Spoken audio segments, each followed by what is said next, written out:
सुप्रभात बच्चों, कैसे हैं आप सब। तो अब तक हमने ठेस कहानी का पूरा सब्जेक्टिव रूप में पढ़ लिया है। अब हम लोग जो उसके प्रश्न उत्तर हैं उसको करेंगे। तो चलिए जल्दी से समय बर्बाद नहीं करते हैं और आपका कीमती समय उसके महत्व को समझते हुए प्रश्न अभ्यास शुरू करते हैं। तो हम बोलते जाएंगे प्रश्न, उसका उत्तर बोलते जाएंगे और आप अपने साथ कापी और पेन लेकर बैठिए और उसको नोट करते रहिए, तभी अच्छा होगा, नहीं तो आप भूल जाएंगे। पहला क्वेश्चन है, गांव के किसान सिंचन को क्या समझते थे। तो गांव के किसान सिंचन को बेकार नहीं बेगार समझते थे, कामचोर समझते थे, मुफ्त में काम करने वाला समझते थे, धीरे धीरे और माप तोड़कर काम करने वाला समझते थे। इसीलिए गांव के किसान सिंचन को बेकार नहीं बेगार समझते थे। अब दूसरा प्रश्न है, इस कहानी में आए हुए विभिन्न पात्रों के नाम लिखिए। तो जो कहानी है ठेस, उसमें जो पात्र जिन्होंने भूमिका निभाई है उन पात्रों का नाम हमें लिखना है। तो चलिए लिखते हैं। इस कहानी में आए हुए विभिन्न पात्र निम्नलिखित हैं। कौन कौन? लेखक कौन है? परशुनाथ रेणु, उनकी माँ, मानू दीदी, मछली भाभी, बड़ी भाभी, चाची और सिरचन, इतने लोगों ने ही ये भूमिका निभाई है और यही इस कहानी के प्रमुख पात्र हैं। अगला क्वेश्चन है, सिरचन को पान का बीड़ा किसने दिया था। उत्तर है, सिरचन को पान का बीड़ा मानू दीदी ने दिया था। अगला क्वेश्चन है, आपके विचार से सिरचन का महत्व कम क्यों हो गया। उत्तर इसका लिखेंगे, हमारे विचार से सिरचन का महत्व इसलिए कम हो गया क्योंकि सिरचन जो एक कारीगर था, जो शीतल पाटी और चिक बनाने में कुशल था, अब ये जो शीतल पाटी और चिक है उसका महत्व तो कम हो गया था, लोग उसको अब नहीं बनवा रहे थे, उसका चलन अब नहीं रह गया था, इसीलिए सिरचन का महत्व तो कम हो गया। और सिरचन मुंहजोर था, किसी भी को भी कुछ बोलने में तनिक भी परहेज नहीं करता था, एक ये भी कारण था जिसके कारण सिरचन का महत्व तो कम हो गया।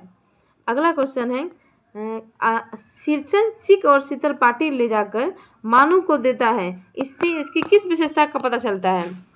तो सिरचन चिक और शीतल पाटी ले जाकर स्टेशन पर मानू को देता है, इससे उसकी निम्नलिखित विशेषताओं का पता चलता है। पहला, सिरचन स्वाभिमानी है और स्नेह का भूखा हुआ है।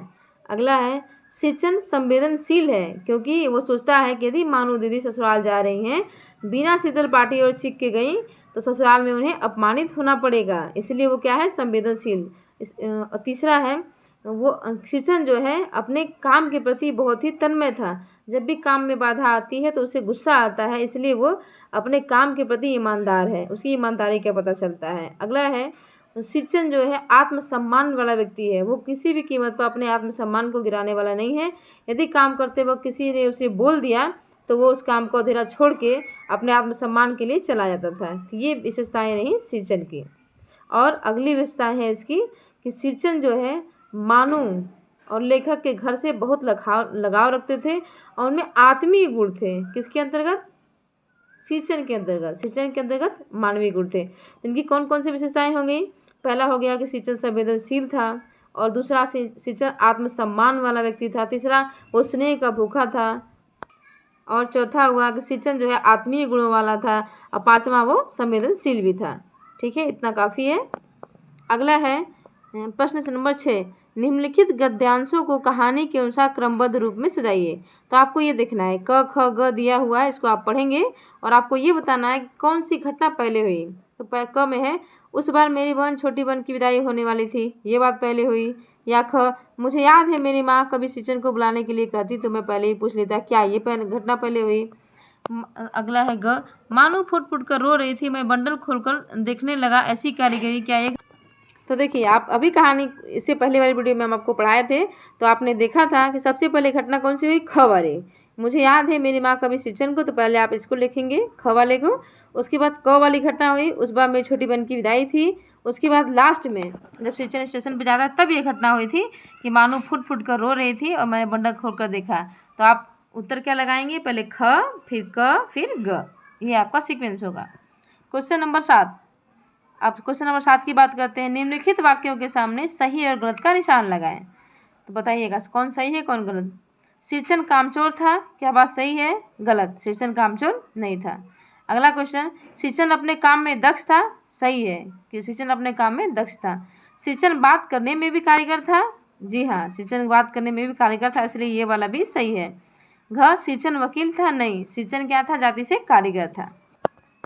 अगला क्वेश्चन है प्रश्न नंबर 8। कहानी के किन किन प्रसंगों से ऐसा प्रतीत होता है कि सिंचन अपने काम को ज़्यादा तरजीह देता था, उल्लेख कीजिए। तो कहानी के निम्नलिखित प्रसंग ऐसे हैं जिनसे ये पता चलता था कि सिंचन अपने काम को ज़्यादा तरजीह देता था। पहला यह है कि सिंचन जब काम में मग्न होता था, यदि उसके काम में कोई बाधा डालता था तो वो गेहूं सांप की तरफ फुफकारता था।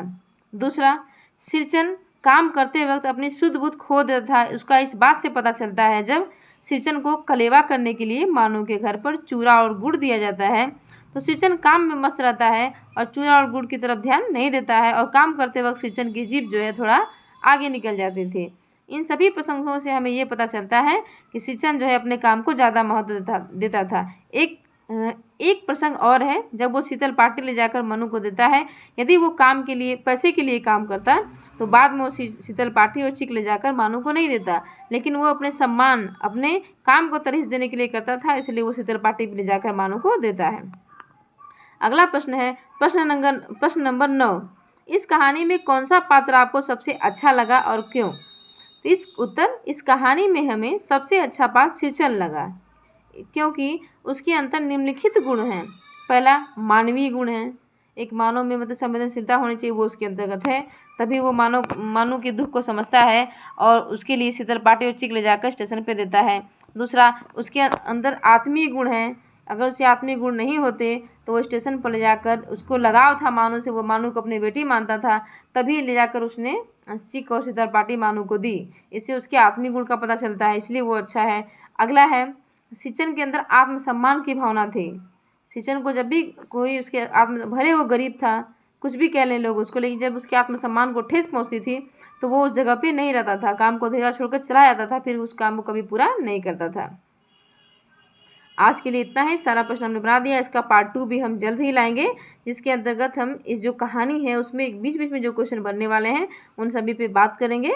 धन्यवाद।